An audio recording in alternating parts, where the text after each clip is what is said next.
Un an après notre divorce, mon ex-femme a écrit « Il faut qu'on parle », urgemment, et j'ai répondu, une autre fois, « Je suis en rendez-vous avec ta sœur ». Le lendemain, j'ai découvert.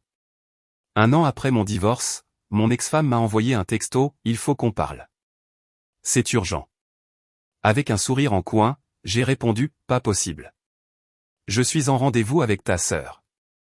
Au lever du soleil, 2 adjoints du shérif frappaient à ma porte d'entrée en m'appelant par mon nom.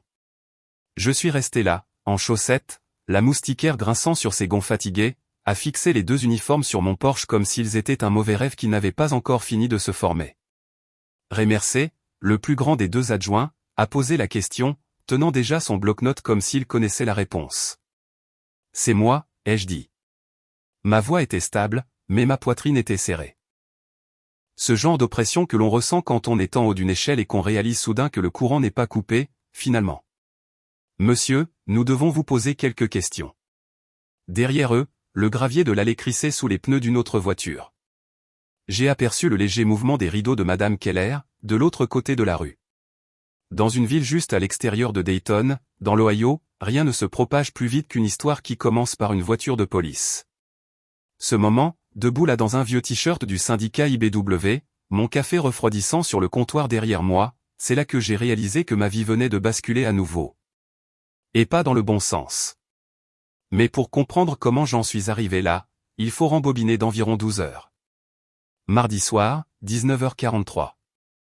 J'étais assis à ma table de cuisine, additionnant des reçus comme je le faisais toujours le mardi. Une vieille habitude de mes années d'électricien. Quand on travaille 30 ans avec des fils sous tension, on apprend à tout vérifier 2 fois. Les chiffres, les dates, les gens. La radio était basse.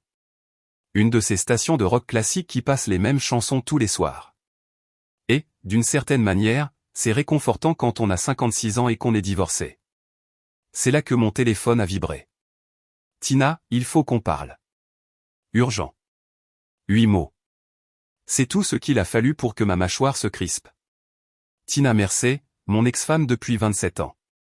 Une femme capable de vendre un sous-sol à moitié inondé comme étant, douillet et plein de caractère, et de vous convaincre que c'était votre idée. Nous étions divorcés depuis exactement 1 an, finalisé par un gris matin de mercredi, juste là, au tribunal du comté de Montgomery. Elle était partie avec le SUV le plus récent, la moitié de ma pension, et une expression sur le visage comme si elle venait de gagner quelque chose d'important. J'ai fixé l'écran. Je savais qu'il ne fallait pas répondre. Darla, mon avocate, m'avait inculqué ça des mois auparavant. Ne t'engage pas. Ne nourris pas le conflit. Mais la fierté est une chose étrange à cet âge. On pense l'avoir dépassée. Ce n'est pas le cas. J'ai tapé en retour, une autre fois. Je suis en rendez-vous avec ta sœur. J'ai appuyé sur envoyer avant de pouvoir trop y réfléchir. Était-ce mesquin? Oui. Est-ce que ça a fait du bien pendant environ 5 secondes? Aussi, oui, parce que la vérité, c'est que j'étais sur le point de sortir. Marlène Asquin m'attendait au Cracker Barrel juste à la sortie de l'Interstate 70, celui avec la porte d'entrée qui grince et la boutique de cadeaux pleine de choses dont personne n'a vraiment besoin. Marlène était la sœur cadette de Tina de 3 ans. 49 ans. Cheveux bruns tirés en arrière, regard pragmatique. C'est le genre de femme qui écoutait plus qu'elle ne parlait. Ce n'était pas un rendez-vous de vengeance. C'est important de le dire. Marlène m'avait contacté des mois auparavant, après le divorce, discrètement. Un simple message, tu ne méritais pas que ça finisse comme ça. Nous avions commencé par un café, puis un autre, puis un dîner.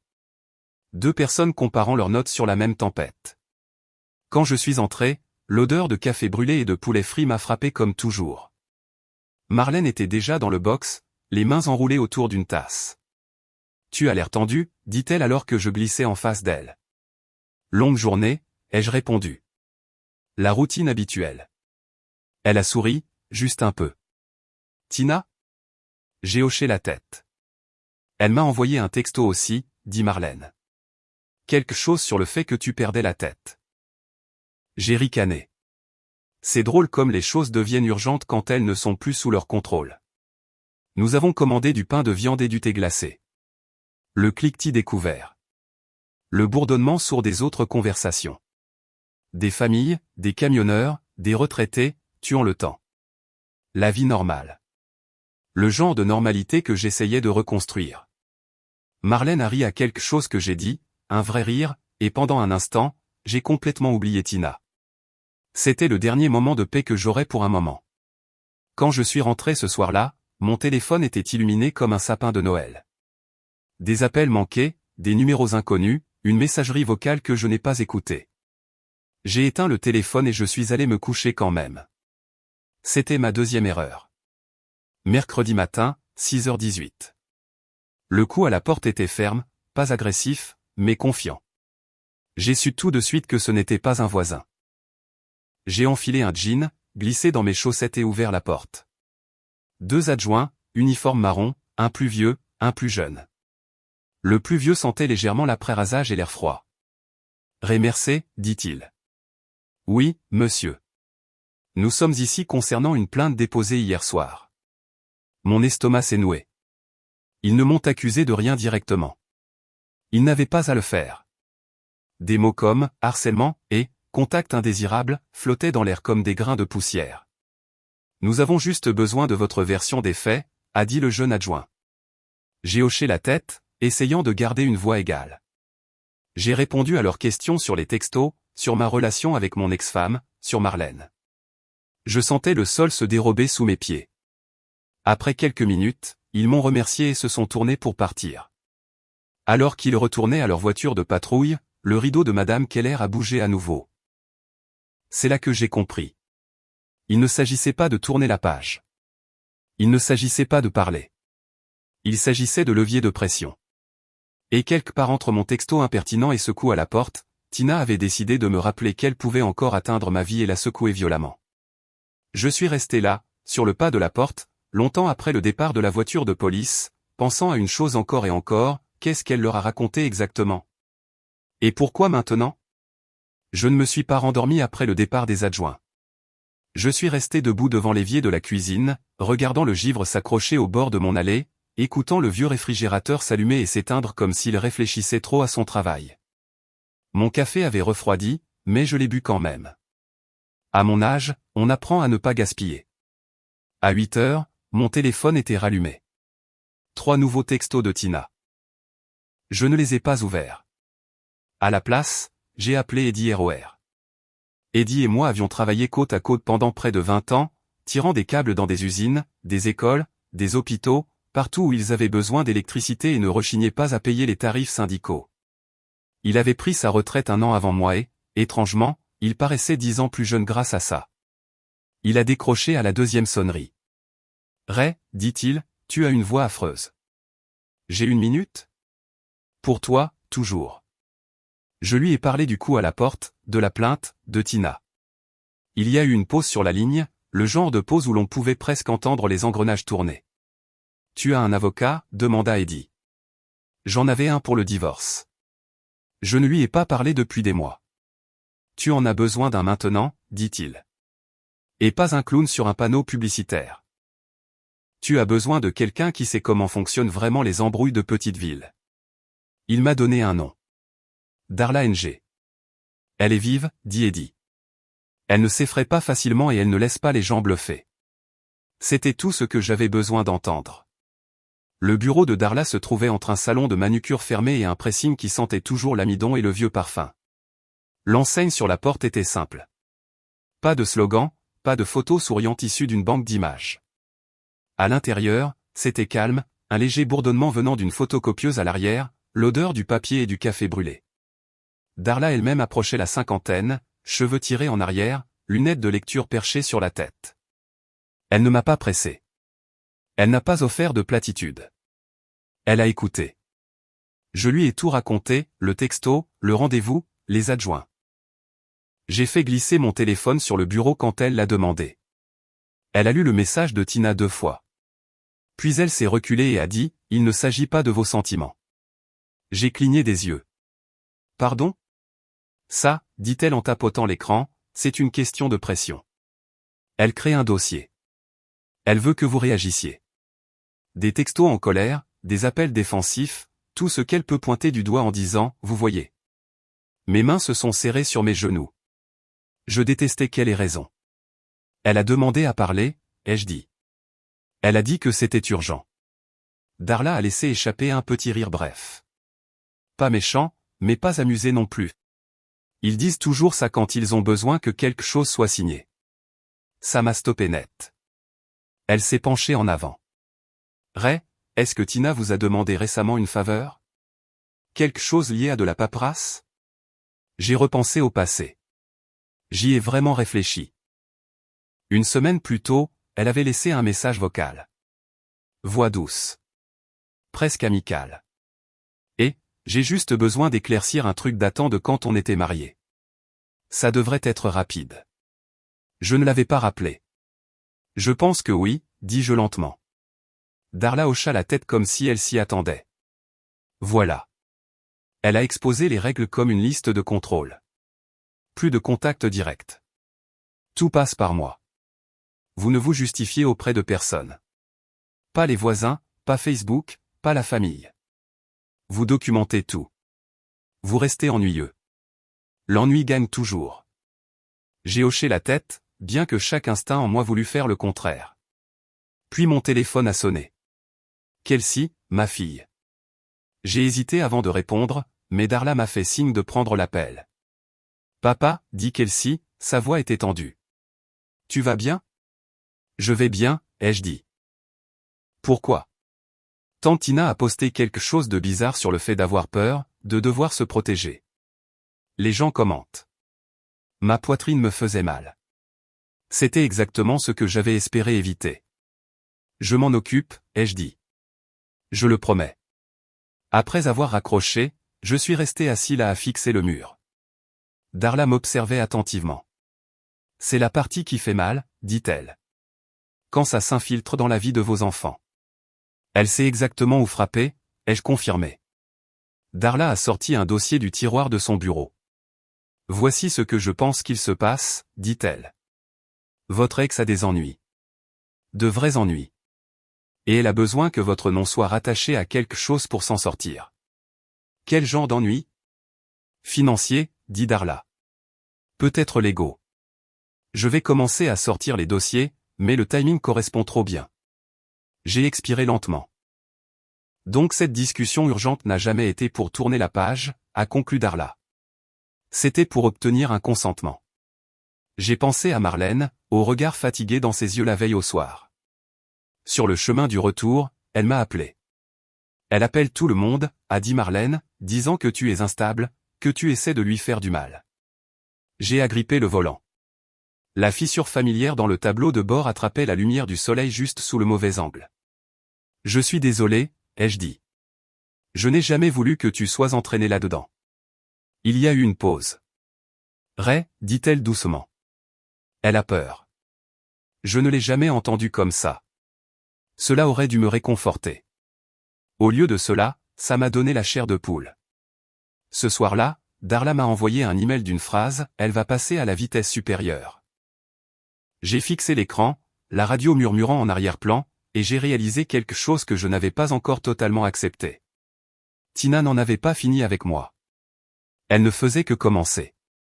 Dès jeudi matin, la rumeur avait pris de l'ampleur. Je l'ai senti avant de le voir. Quand on vit assez longtemps dans un endroit comme le nôtre, on développe un sens pour savoir quand l'air change. C'est dans la façon dont les gens font une pause une demi-seconde trop longue avant de parler. C'est dans la façon dont les sourires cessent d'atteindre les yeux.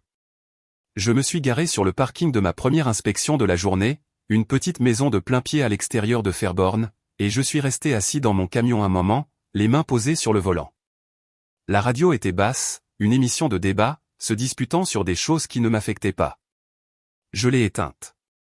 Mon téléphone a vibré. Une notification par email. Inspection annulée. Aucune explication, juste annulée. J'ai froncé les sourcils et vérifié mon calendrier. C'était $500 qui s'envolaient. Pas de la monnaie de poche, mais l'argent des courses, l'argent des factures, l'argent de la tranquillité d'esprit. J'ai fait défiler l'écran. C'était là. Une toute nouvelle critique, une étoile. Non professionnelle. M'a mis mal à l'aise. Je ne recommanderais pas, mon nom n'était pas sali directement.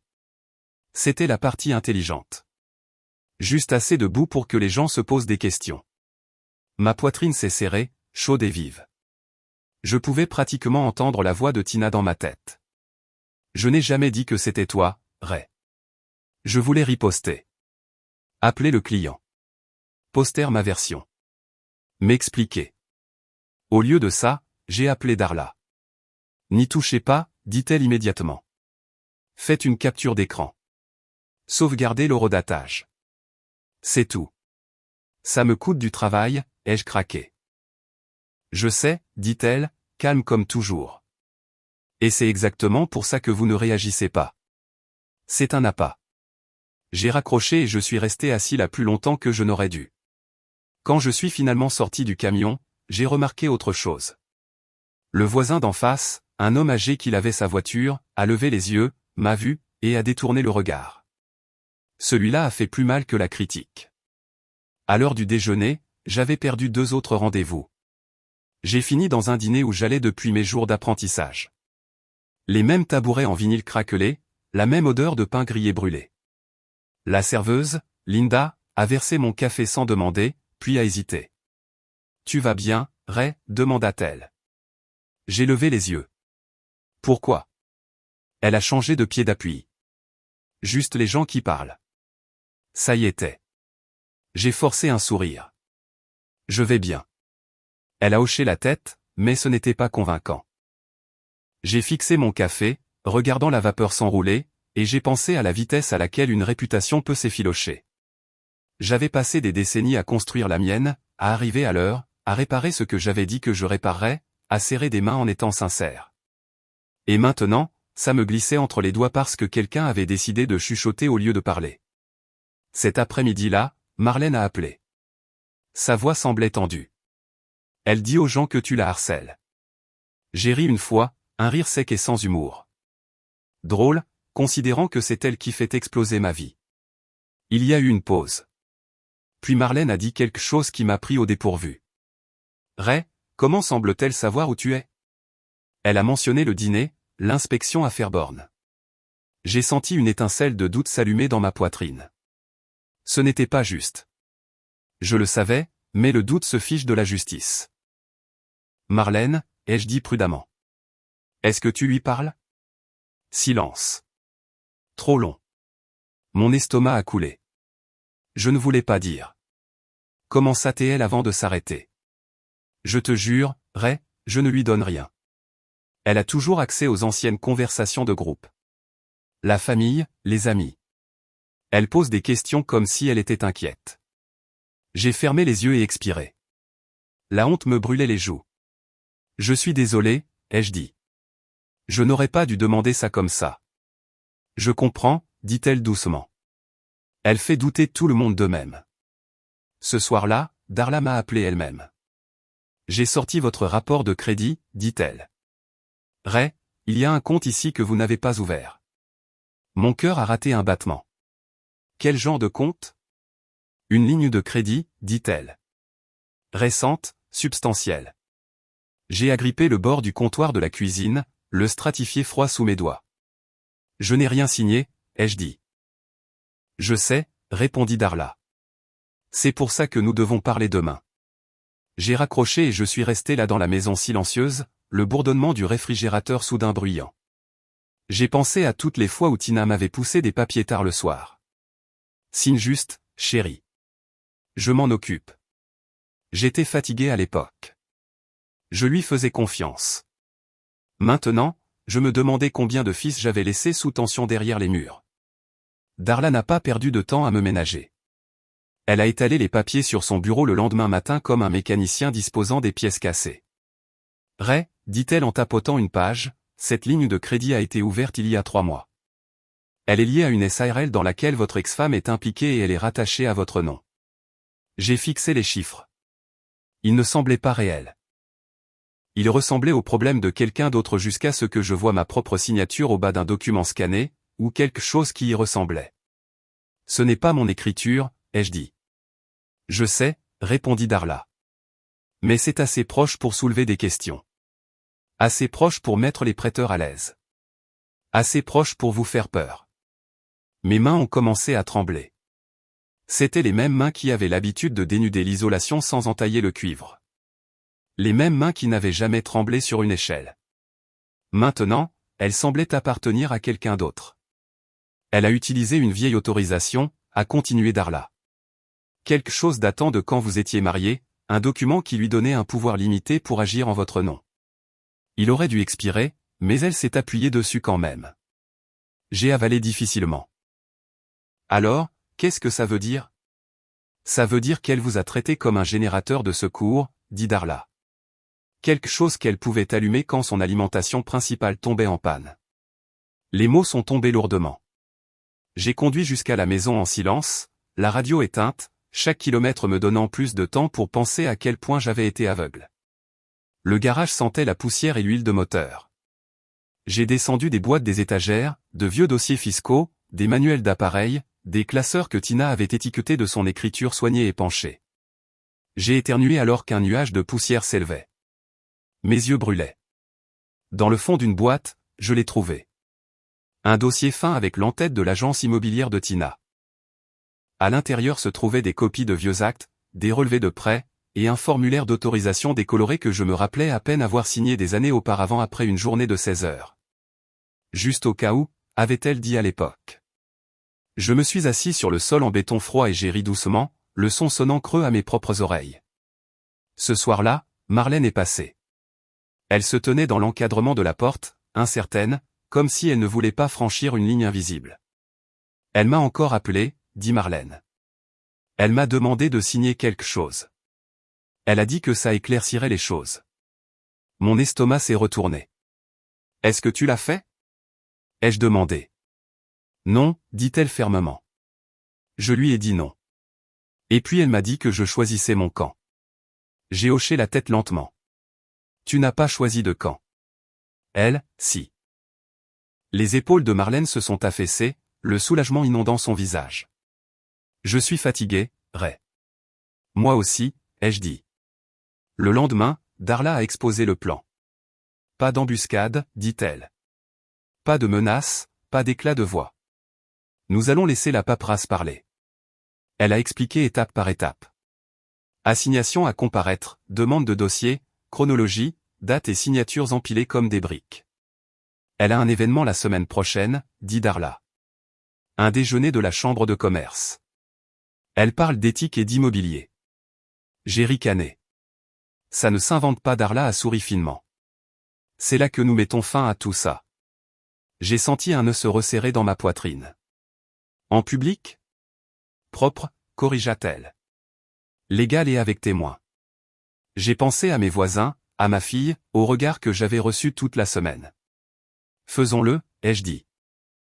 Cette nuit-là, je suis resté allongé dans mon lit à fixer le plafond, écoutant la maison travailler. Chaque craquement sonnait comme une question. Je ne cherchais plus la vengeance. Je cherchais à récupérer mon nom. Le parking était déjà à moitié plein quand je suis arrivé. Salle de bal d'hôtel près de l'autoroute, mur beige, grande porte vitrée, une bannière devant qui disait « Déjeuner de la chambre de commerce, construire la confiance dans notre communauté ». Je suis resté assis dans mon camion plus longtemps que nécessaire. Les mains sur le volant, le moteur tournant au ralenti. La fissure familière dans le tableau de bord attrapait la lumière du soleil. La même fissure que j'avais regardée tous les jours pendant des années. J'ai pensé à faire demi-tour. J'ai pensé à quel point ce serait paisible de simplement rentrer chez moi et de laisser Darla s'en occuper sans moi. Mais ce n'était pas comme ça que ça finissait. J'ai coupé le moteur. À l'intérieur, l'endroit sentait le poulet trop cuit et le café léger, des tables rondes couvertes de nappes blanches, des badges, des rires polis qui s'arrêtaient juste un peu trop vite quand les gens me reconnaissaient. J'ai gardé la tête haute. Darla était déjà là, debout près du fond, avec un dossier en cuir coincé sous le bras. Elle m'a fait un petit signe de tête. Calme, stable. Vous êtes prêt? Demanda-t-elle doucement. Non, ai-je dit, mais allons-y quand même. Tina était à l'autre bout de la pièce. Elle était belle. Elle l'était toujours quand il y avait un public. Coiffure parfaite, sourire travaillé, naviguant dans la salle comme si elle lui appartenait. Quand elle m'a vu, son sourire a vacillé juste une seconde. Puis il est revenu, plus tranchant. Elle s'est détournée. Nous avons pris des sièges près de l'allée. Je pouvais entendre les chuchotements onduler dans la pièce. C'est lui. J'ai entendu. Elle a l'air nerveuse aujourd'hui. Le président de la chambre est monté sur l'estrade et s'est raclé la gorge. Un microphone a émis un petit bruit sec. Il a remercié les sponsors, fait des blagues qui ont été accueillies poliment. Puis il a présenté Tina, un exemple d'intégrité dans l'immobilier local, a-t-il dit. J'ai senti quelque chose se tordre dans ma poitrine. Tina s'est avancée, confiante, les mains reposant légèrement sur le pupitre. Elle a commencé à parler de confiance, de transparence, de faire les choses de la bonne manière. Chaque mot ressemblait à du sable entre mes dents. Darla s'est penchée vers moi. Attendez, a-t-elle chuchoté. Tina était au milieu d'une phrase quand Darla s'est levée. Elle n'a pas élevé la voix. Elle n'a pas interrompu grossièrement. Elle a attendu une pause. Puis elle a dit, claire et professionnelle, excusez-moi, je suis maître Darla NG. J'ai des documents qui doivent être formellement présentés. La salle est devenue silencieuse. Des papiers ont bruissé, des chaises ont bougé. Tina s'est figée. Qu'est-ce que c'est, demanda-t-elle, la voix tendue. Darla s'est avancée et a placé le dossier sur le pupitre. Une page, puis une autre. Des dates, des signatures, des chronologies. Ces documents montrent que le nom de Monsieur Remercé a été utilisé sans son consentement éclairé pour obtenir un financement lié à une SARL associée à Madame Mercé, dit Darla d'un ton égal. Des murmures ont parcouru la salle. Le visage de Tina s'est vidé de sa couleur. C'est du harcèlement, a-t-elle claqué. Il est obsédé. Marlène s'est levée. Sa voix tremblait, mais elle ne s'est pas rassise. Elle m'a demandé de signer de faux papiers, aussi, a dit Marlène. J'ai refusé. Puis elle s'est tournée vers nous deux. Le silence était lourd maintenant. Un des courtiers près du devant s'est penché en avant, scrutant les documents. Puis un autre.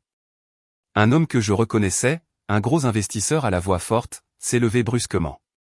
Si c'est exact, dit-il, je me retire. Immédiatement. C'était ça. C'était le bruit du sol se dérobant sous ses pieds. Tina a ouvert la bouche et l'a refermée. Ses mains tremblaient sur le pupitre. Pas de larmes cette fois, juste de la panique. Je me suis levé. Je n'ai pas dit grand-chose. Je n'en avais pas besoin. Je veux juste récupérer mon nom, ai-je dit. C'était suffisant. Dehors, l'air était vif et froid, le genre qui mord l'intérieur du nez et rend tout trop réel. Les gens sortaient de la salle de bal par petits groupes, prétendant avoir quelque chose d'autre à faire ailleurs.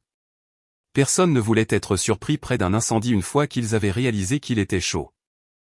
Darla marchait à côté de moi, ses talons claquant sur le trottoir, son dossier coincé sous le bras comme s'il ne pesait rien. Marlène suivait quelques pas derrière, les bras croisés serrés sur sa poitrine. J'étais arrivé à mi-chemin de mon camion quand la voix de Tina a tranché l'air. Ray ? Je ne me suis pas retourné tout de suite. Je ne le voulais pas. Je voulais continuer à marcher, continuer à respirer, garder mes mains stables sur les clés comme si plus rien ne pouvait m'atteindre. Mais les vieilles habitudes ont la vie dure. Je me suis retourné. Tina est arrivée vite, ses talons glissant légèrement sur le béton. Son visage était tendu, rouge d'humiliation et de colère. Le masque d'agent immobilier poli avait disparu. C'était la Tina dont je me souvenais des pires nuits de notre mariage. Les yeux brillants de fureur, la bouche formant déjà la prochaine accusation. Comment oses-tu ? Siffla-t-elle. Tu es venu là-dedans pour me détruire. Darla s'est avancée calmement. Mademoiselle Mercé, toute communication future avec Monsieur Mercé passera par mon bureau. Tina l'a ignoré. As-tu la moindre idée de ce que tu viens de faire ? M'a lancé Tina. Tu m'as humilié devant tout le monde. Tu as toujours eu besoin d'être la victime. J'ai laissé échapper un souffle lent. Mon cœur battait encore la chamade, mais ce n'était plus de la panique. C'était quelque chose de plus stable, comme le courant qui revient après une tempête. Tu as fait ça toute seule, ai-je dit doucement. Les yeux de Tina ont basculé vers Marlène. Et toi, cracha-t-elle, après tout ce que j'ai fait pour toi. La voix de Marlène était basse, presque triste. Tu n'as pas fait les choses pour moi, Tina. Tu as fait des choses pour pouvoir les tenir au-dessus de ma tête. Pendant une seconde, Tina a eu l'air de vouloir pleurer. Puis son visage s'est durci à nouveau. Ce n'est pas fini, dit-elle en me pointant du doigt. Tu crois que ton petit tour de passe-passe administratif arrange ça? Tu vas le regretter. Darla n'a pas bronché. Les menaces sont notées, dit-elle en sortant son téléphone. Voulez-vous répéter cela pour l'enregistrement? La bouche de Tina s'est ouverte, puis fermée. Elle a reculé d'un demi-pas. Derrière elle, au loin, quelqu'un a ri maladroitement, trop fort, trop forcé. Tina s'est retournée et est partie en trombe vers le parking. Je suis resté là, à la regarder partir, mon souffle sortant en bouffées blanches. Mes mains étaient froides, mais elles ne tremblaient plus. Marlène s'est approchée de moi. « Tu vas bien ?» demanda-t-elle. J'ai fixé mon camion un moment. Je ne sais pas encore ce que je suis. C'était la vérité. Je ne célébrais pas. Pas vraiment. Je n'étais pas du genre à sabrer le champagne ou à organiser une fête. J'étais un homme qui avait passé la majeure partie de sa vie à s'assurer que les lumières restaient allumées même quand le bâtiment s'effondrait. Mais en montant dans mon F-150, j'ai ressenti quelque chose que je n'avais pas ressenti depuis longtemps. Du soulagement. Les semaines suivantes n'ont pas été simples. Les gens aiment penser que les histoires de vengeance se terminent au moment où le méchant est démasqué, mais la vraie vie n'est pas un film. C'est de la paperasse, des appels téléphoniques et de l'attente. Darla a déposé des contestations, envoyé des lettres recommandées, passé des appels qui se terminaient par de longs silences à l'autre bout du fil. J'ai dû expliquer les choses plus de fois que je ne le voulais. Pas en ligne, pas publiquement, mais discrètement au téléphone avec des prêteurs, avec des clients, avec quelques vieux amis qui méritaient la vérité. Certaines personnes m'ont cru tout de suite. D'autres non. Et ça a fait mal. Mais lentement, ça a changé. Un client qui avait annulé a rappelé. Excuse maladroite. Je suppose que je n'aurais pas dû écouter Facebook. Une nouvelle critique est apparue. Ray est honnête. A repéré une fissure dans les fondations que le vendeur essayait de cacher. Nous a fait économiser des milliers de dollars. Je l'ai lu 2 fois. Puis je me suis assis dans ma cuisine et j'ai laissé mes épaules retomber. Un après-midi, Kelsey a rappelé. Papa, dit-elle, les gens changent de discours. Tante Tina est calme. J'ai souri doucement. Bien. Il y a eu une pause. Je suis fier de toi, dit Kelsey. Tu n'as pas perdu ton sang-froid. J'ai avalé difficilement. J'ai failli. Ouais, dit-elle. Mais tu ne l'as pas fait. Après cet appel, je suis resté assis longtemps en silence, écoutant la maison travailler, réalisant à quel point j'avais besoin d'entendre ces mots. Marlène et moi avons gardé les choses simples. Pas de grandes déclarations, pas de romances dramatiques, juste du café, des dîners, un soutien tranquille. Un soir pluvieux, nous étions assis dans le même dîner où j'avais déjeuné pendant le pire des rumeurs. La pluie tapait contre la fenêtre en rythme régulier. L'odeur de bacon et de café frais remplissait l'air. Marlène remuait sa tasse lentement. « Tu regrettes de lui avoir envoyé ce texto ?» demanda-t-elle avec un demi-sourire. J'ai ri doucement. À chaque fois que j'y pense. Mais elle a insisté. Mais, ai-je admis, c'était l'étincelle. Ça lui a montré qu'elle ne pouvait plus me contrôler. Marlène a hoché la tête. Et ça m'a montré que je n'avais plus besoin d'avoir peur d'elle. Je l'ai regardée, vraiment regardée, la force fatiguée sur son visage, la façon dont elle s'était levée dans cette salle de bal même si elle tremblait. Tu as aidé, ai-je dit doucement. Elle a haussé les épaules, mais ses yeux se sont adoucis. J'ai dit la vérité, c'est tout. C'est tout. Drôle comme les choses deviennent simples quand on arrête de laisser quelqu'un les tordre. Voici ce que j'ai appris, et je vais le dire franchement. À notre âge, la vengeance ne consiste pas à gagner un concours de cris. Il ne s'agit pas d'humilier quelqu'un pour le sport. Il s'agit de protéger ce qu'il vous reste, votre nom, votre paix, votre avenir. J'ai passé la majeure partie de ma vie à penser que si je travaillais dur et que je restais silencieux, les choses s'arrangeraient. Mais le silence n'est pas toujours une force. Parfois, le silence ne fait que donner à quelqu'un l'espace pour mentir. La vérité, la vraie vérité, appuyée par des dates, des signatures et des reçus, tient mieux que n'importe quelle histoire que quelqu'un raconte sur Facebook. Et s'il y a une chose que j'espère que vous retiendrez de mon gâchis, c'est ceci, ne laissez pas quelqu'un d'autre écrire votre histoire. Pas à 30 ans, pas à 56 ans, jamais. Si quelqu'un a déjà traîné votre nom dans la boue, j'aimerais savoir comment vous l'avez géré. Partagez votre histoire dans les commentaires. Parfois, les meilleurs conseils viennent de gens qui l'ont vécu. Et si vous voulez plus d'histoires ancrées dans la vie réelle comme celle-ci, des histoires sur la dignité, les conséquences et le fait de retrouver son équilibre, cliquez sur j'aime et abonnez-vous. Ça aide à faire venir ces histoires, et ça permet à d'autres personnes de les trouver aussi.